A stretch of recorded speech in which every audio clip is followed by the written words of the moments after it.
Okay, so there's banking analysts, banking executives, and banking investors right now that are throwing things at the television, trying to get me to get to the thing that you're known for and most expert in, which is the idea that you really spearheaded the Fed's regulations when it came to the banking industry.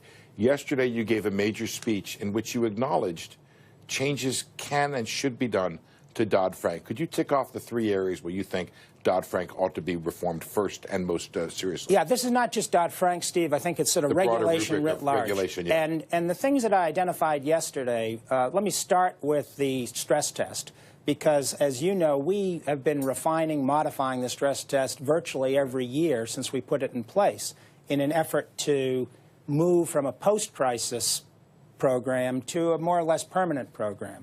And so what I suggested yesterday is, just as we've already done for banks with less than $250 billion in assets, we should probably now be thinking about phasing out the qualitative side of the stress test. A little bit of easing on the stress test side. Also, you talked about Volcker being too complicated. And do you want to get rid of it?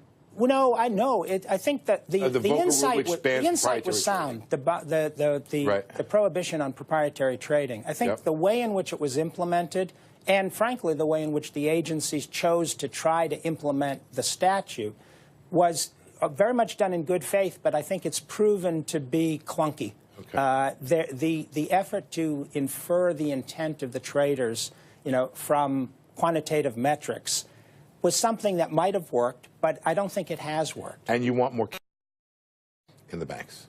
I want more capital in the very largest banks. I actually think with some of the changes the Fed has talked about in the stress testing program, the capital requirements for banks 9 through 30 would be reduced a little bit. But for the biggest banks, there still is room, given what we learned about the crisis, for some more capital. Real quick, we have to go, but can you tell us where you're going next?